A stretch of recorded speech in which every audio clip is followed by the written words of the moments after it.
Welcome to business coaching institute. आप सभी साथियों का बिजनेस कोचिंग इंस्टीट्यूट में स्वागत है। साथियों, जैसा कि आपने हमारे पिछले वीडियो में प्रकाश से परावर्तन से संबंधित बहुत सारे टॉपिक पर वीडियो देखा है, उसके साथ साथ बहुत सारे सवाल हमने बताए हैं।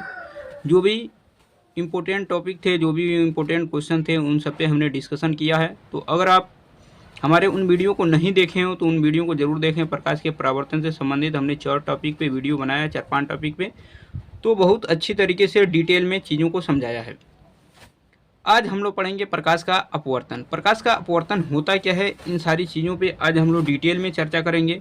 तो यहाँ पर हम क्या करते हैं, प्रकाश के अपवर्तन से संबंधित कुछ चीज़ों पर डिस्कशन करते हैं। चलिए हम पहले उन फिगरों को बनाते हैं, फिर उस पर बात करते हैं। चलिए यहाँ पर देखिए, यहाँ पर 2 फिगर दिखाई दे रहे होंगे। एक फिगर ये है और दूसरा फिगर ये है। इन दोनों फिगरों में हम समझाएंगे कि कैसे प्रकाश का अपवर्तन होता है। जैसे ये देखिए, आपका प्रकाश स्रोत है, आप सन समझ सकते हैं। यहाँ से प्रकाश की किरणें क्या हो रही हैं, आ रही हैं, और आने के बाद क्या हो रही हैं, क्योंकि हमने प्रकाश के परावर्तन में बताया था कि प्रकाश जो होती है वो एक सीधी रेखा में गति करती है, यानी वो एक सीधी रेखा पर जाती है। तो उसका जो प्रकाश का पथ होगा ये डॉट डॉट इधर होना चाहिए, लेकिन वो हो क्या रही है कि अभिलंब की ओर क्या हो रही है, झुक रही है। ये है आपका अभिलंब, ये अभिलंब की ओर झुक रही है। और यहाँ पर देख रहे हैं कि आपका प्रकाश स्रोत जो यहाँ से सूरज से आ रहा है, वो क्या हो रहा है कि जब एक माध्यम से दूसरे माध्यम में प्रवेश कर रहा है तो वो अभिलंब से क्या हो रहा है, दूर हट रहा है। क्योंकि प्रकाश का पथ ये है, इस पर जाना चाहिए, लेकिन यहाँ पर न जाके वो अभिलंब से दूर हट रहा है। अब इन सारी चीज़ों को हम लोग समझेंगे कि आखिर प्रकाश की किरणें कब अभिलंब की ओर झुकेंगी, कब अभिलंब से दूर हटेंगी, ये घटनाएं क्यों हो रही हैं, कैसे हो रही हैं, इन सारी चीज़ों पे हम डिटेल में चर्चा करेंगे।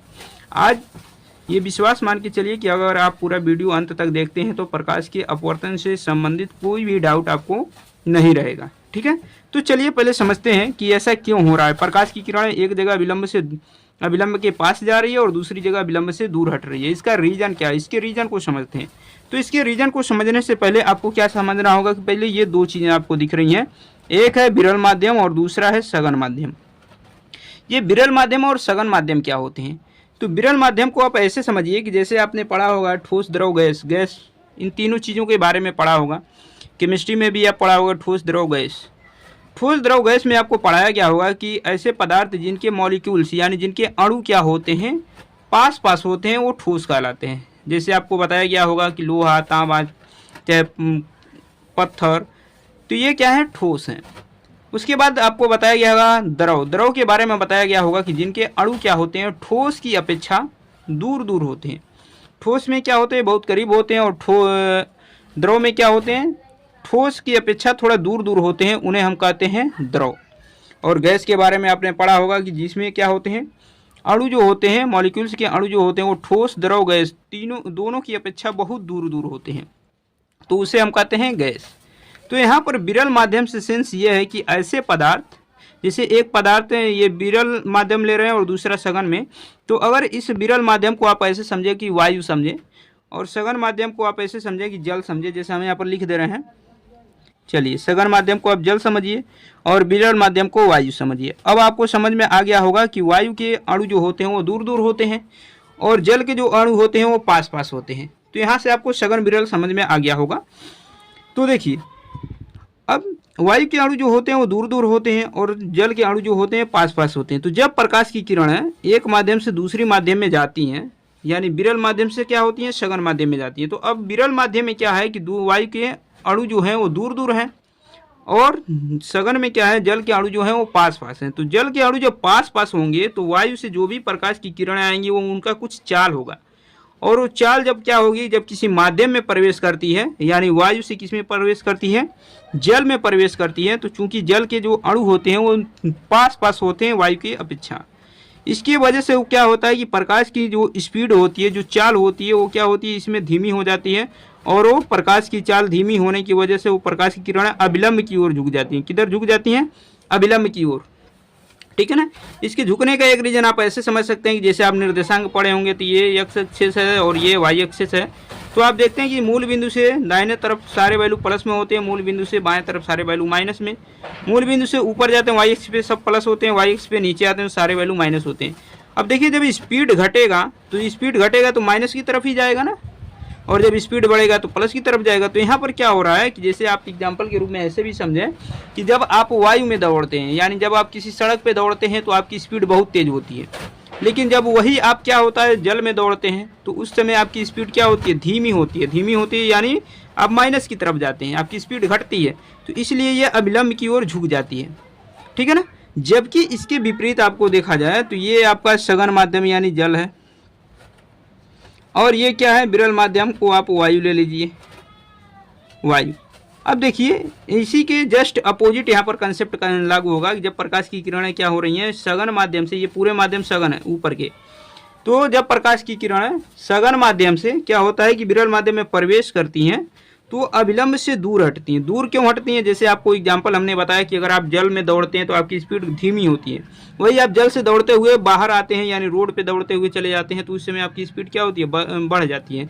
यानी आपने सघन से क्या हुआ, विरल में पहुंच गए। तो जब सघन से आप विरल में पहुंचेंगे तो उस कंडीशन में आपकी स्पीड बढ़ेगी, और आपकी जब स्पीड बढ़ेगी तो आप अविलंब से दूर हटेंगे, यानी ये ग्राफ जो होगा वो अविलंब से दूर हटेगा। क्यों हटेगा, क्योंकि एक्स अक्ष पे वैल्यू क्या होते हैं, धनात्मक होते हैं। तो आपकी स्पीड क्या हो रही है, जल की अपेक्षा वायु में बढ़ रही है, इसकी वजह से ये आपकी स्पीड बढ़ रही है यानी प्लस हो रही है, और आप किधर भी जाएंगे अविलंब से दूर हटेंगे, ठीक है ना। तो ये प्रकाश के अपवर्तन के हमने कुछ एग्जाम्पल देके समझाए। अब इसके डिफिनीशन की बात करें, डिफिनीशन कैसे इसे डिफाइन करेंगे, क्योंकि एग्जाम में तो आपको इस तरह एग्जाम्पल देके समझाना नहीं है, आपको डिफाइन करनी है। तो डिफाइन कैसे करेंगे, उस डिफिनीशन को हम लिख रहे हैं यहाँ पर, आप लोग समझिएगा। ये देखिए जब प्रकाश की किरण एक माध्यम से दूसरी माध्यम में, अब माध्यम भी कैसी होनी चाहिए, माध्यम भी होनी चाहिए वो पारदर्शी माध्यम होनी चाहिए। पारदर्शी माध्यम का मतलब क्या होता है, जिसके आर पार प्रकाश की किरणें जा सकें, अर्थात जिसके आर पार दिखाई देती हैं। तो जब प्रकाश की किरणें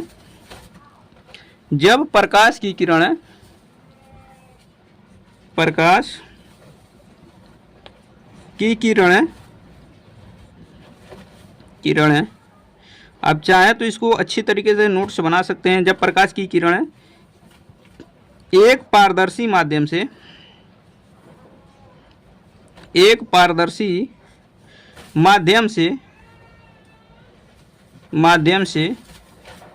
दूसरे पारदर्शी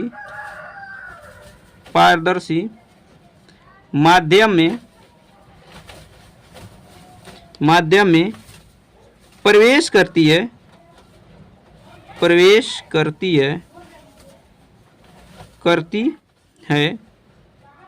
तो वह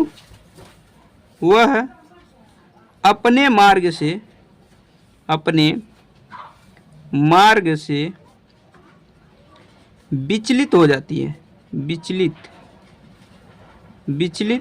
हो जाती है। प्रकाश के अपने मार्ग से विचलित होने की घटना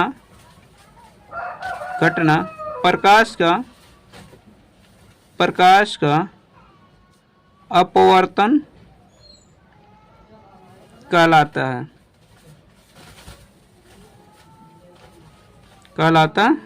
ठीक है ना। ये डिफिनीशन हमने आपको बताया। इसका कुल कहने का मतलब क्या है कि जब प्रकाश की किरणें, देखिए डिफिनीशन आप आसानी से याद कर सकते हैं केवल फिगर समझ के। हमने क्या बताया कि जब प्रकाश की किरणें एक माध्यम से किसी दूसरे माध्यम में प्रवेश करती है तो वो अपने मार्ग से विचलित हो जाती है। अपने मार्ग से विचलित कैसे हुई, उसको जाना चाहिए इस पथ पे, लेकिन वो क्या हुई, अविलंब की ओर झुक गए। जबकि इसके विपरीत इस फिगर में प्रकाश की किरणों को जब एक माध्यम से दूसरे माध्यम में प्रवेश कर रही है तो वो अपने मार्ग से विचलित हो जा रही है, उसको आना चाहिए डॉट पॉइंट पे, लेकिन वो अविलंब से दूर हटी। तो प्रकाश के अपने मार्ग से विचलित होने की घटना ही क्या कहलाता है, प्रकाश का अपवर्तन कहलाता है। विचलित होने का मतलब क्या हो, भटकना। प्रकाश अपनी पथ से, अपनी मार्ग से भटक जा रही है और इसी घटना को हम क्या कहते हैं, प्रकाश का अपवर्तन कहते हैं। कभी कभी आप भी अपने मार्ग से भटक जाते हैं, पढ़ाई को छोड़कर दूसरी चीज़ों पे ध्यान देने लगते हैं, ठीक है ना। तो जब आप ऐसी घटनाएं करते हैं तो उसे हम कहते हैं प्रकाश का अपवर्तन, ठीक है ना। अपने पथ से भटकना नहीं है, आपको अपने पथ पर टिके रहना है, इस टॉपिक पे विशेष रूप से ध्यान देना है, ठीक है ना। तो ये प्रकाश का अपवर्तन हो गया। प्रकाश के अपवर्तन में ये जो कोण है इसे हम कहते हैं आपतन कोण, इस आई को क्या कहते हैं आपतन कोण, इस आर को क्या कहते हैं अपवर्तन कोण, ठीक है ना। और यहाँ पर जो बना हुआ है ये डेल्टा है, ये डेल्टा क्या है कि विचलन कोण है, आपने कितना विचलित हुआ, ये जो प्रकाश की किरण है जो एक माध्यम से दूसरी माध्यम में प्रवेश कर रही है वो कितनी विचलित हो रही है उसे हम कहते हैं विचलन कोण, ठीक है। जो किरण आती है यहाँ पर, जो किरण आ रही है इसे आप कहेंगे आपतित किरण, क्या कहेंगे आपतित किरण, किरण इंसिडेंट रे। और ये जो किरण है इसे आप कहेंगे अपवर्तित किरण, क्या कहेंगे अपवर्तित किरण, ठीक है ना, अपवर्तित किरण यानी रिफ्रेक्टेड रे। ठीक उसी प्रकार इसमें जो ये किरण आएंगी इसे हम कहते हैं आपतित किरण, आपतित किरण। और ये जो कोण किरण है इसे हम कहते हैं अपवर्तित किरण, अपवर्तित किरण, ठीक है। तो उम्मीद है कि ये सारी चीज़ें बहुत अच्छी तरीके से आपको समझ में आ गया होगा और हम प्रयास करते हैं कि आपको अच्छे से अच्छे आसान से आसान लैंग्वेज में आपको चीज़ों को उपलब्ध करा सकें सारी चीज़ें। अब देखिए यहाँ पर आपने आपतित किरण, परावर्तित किरण, अपवर्तित किरण ये चीज़ें समझा, उसके साथ साथ ये कोण जो होता है ये आपतन कोण होता है, ये होता है अपवर्तन कोण होता है, ये होता है विचलन कोण यानी कितने डिग्री विचलित हुआ।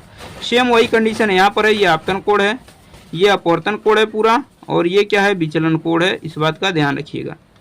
ठीक, अब इसके बाद प्रकाश की अपवर्तन की तो घटना यहाँ पर हो रही है, लेकिन प्रकाश के अपवर्तन की घटना होने के लिए रूल क्या होने चाहिए, क्या नियम होने चाहिए। जैसे आपने प्रकाश के परावर्तन पढ़ा था, उसमें प्रकाश के परावर्तन होने के लिए उसमें कुछ रूल बताए गए थे, तो इसके रूल क्या है, इसके रूल को समझते हैं।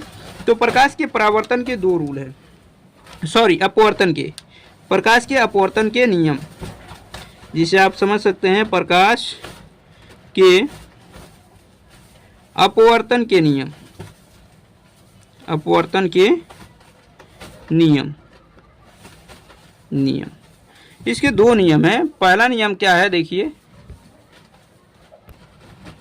देखिए प्रकाश के अपवर्तन के नियम, पहला नियम है ये है कि जो आपतित किरण है, अपवर्तित किरण और ये अभिलंब, ये तीनों क्या होते हैं, एक ही तल में होते हैं, ठीक है ना। तो क्या होगा, पहला आपतित किरण, आपतित किरण,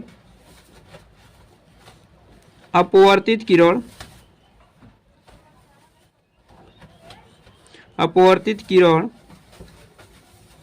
तथा अभिलंब, अभिलंब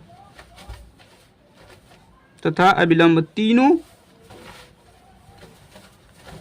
एक ही तल में होते हैं, एक ही तल में होते हैं, होते हैं। ये पहला रूल है। दूसरा रूल क्या है, दूसरा रूल है आपतन कोण की ज्या, आपतन कोण की ज्या, कोण की ज्या, कोण की ज्या, ज्या को हम कहते हैं साइन, साइन आई, आपतन कोण की ज्या साइन आई तथा अपवर्तन कोण की ज्या, अपवर्तन कोण की ज्या, कोण की ज्या साइन आर, साइन आर का अनुपात, का अनुपात एक नियतांक होता है, एक नियतांक होता है, होता है, ठीक है ना। अब ये आपतन कोण की ज्या तथा अपवर्तन कोण की ज्या, इन दोनों का अनुपात एक नियतांक होता है, अर्थात इसका मतलब क्या है कि sine i upon sine r equal to क्या होता है, म्यू, ठीक है ना। Sine i upon sine r equal to mu, और यही म्यू क्या है, नियतांक है, म्यू क्या है, नियतांक है, ठीक है।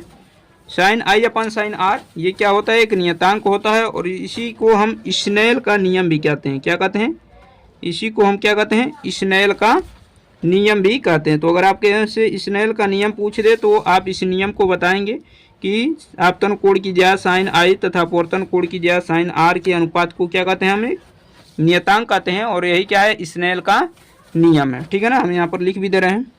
इसे स्नेल के नियम भी कहते हैं, इसे स्नेल के नियम भी कहते हैं, नियम भी कहते हैं। ठीक है ना, इसे स्नेल का नियम भी कहते हैं। तो ये हुए स्नेल के नियम तक। अब इसके बाद इसके आगे की चीज़ों को समझते हैं कि जैसे जब प्रकाश की किरणें एक माध्यम से दूसरी माध्यम में प्रवेश कर रही हैं, तो जब एक माध्यम से दूसरी माध्यम में प्रवेश करती है तो उसमें उनकी चाल जो होती हैं वो अलग अलग होती हैं। जैसे हम यहाँ पर एग्जाम्पल के रूप में समझाएं तो प्रकाश की किरणें क्या हो रही हैं कि विरल माध्यम से चाहे सघन में जा रही हैं, चाहे सघन माध्यम से विरल में जा रही हैं, दोनों में इनकी चाल क्या होती हैं, बदलती हैं। जैसे अगर मान लीजिए यहाँ पर विरल माध्यम में चाल क्या है, v1 है, तो जब सघन माध्यम में जाएंगी तो उनकी चाल क्या हो जाएंगी, v2 हो जाएंगी। यहाँ पर सघन माध्यम में अगर इनका चाल आप v1 मान रहे हैं तो यहाँ पर जब दूसरे माध्यम में जाएगा तो ये क्या हो जाएगा, v2 हो जाएगा। यानी कहने का मतलब ये है कि इनकी चालें क्या होती हैं, बदलती रहती हैं जब प्रकाश की किरणें एक माध्यम से दूसरी माध्यम में जाती हैं। तो अगर ऐसा होता है तो इसके बाद अगर हम स्नेल के नियम के अनुसार देखें तो sine i upon sine r equal to क्या होगा, v1 अपान v2। यानी पहले माध्यम में प्रकाश की चाल v1 होगा और दूसरे माध्यम में प्रकाश की चाल v2 होगा, यानी v1 अपान v2, और ये हो जाएंगे आपके μ12, यानी पहले माध्यम के सापेक्ष दूसरे माध्यम का अपवर्तनांक। यानी प्रकाश की किरण पहले माध्यम से दूसरे माध्यम में प्रवेश कर रही है, उसको ऐसे भी आप लिख सकते हैं, यानी v1 upon v2 equal to μ1 अपान पहले के सापेक्ष दूसरे का अपवर्तनांक। तो उम्मीद है कि यहाँ तक ये सारी चीज़ें समझ में आ गई होंगी। अगर किसी भी प्रकार की इसमें आपको दिक्कत है तो आप कमेंट बॉक्स में ज़रूर पूछ सकते हैं। जो लोग चैनल पे नए हों चैनल को ज़रूर सब्सक्राइब करें। मिलते हैं नेक्स्ट वीडियो में, तब तक के लिए अपना ख्याल रखिए। वीडियो कैसा लगा आप लोग कमेंट बॉक्स में ज़रूर बताइएगा। धन्यवाद।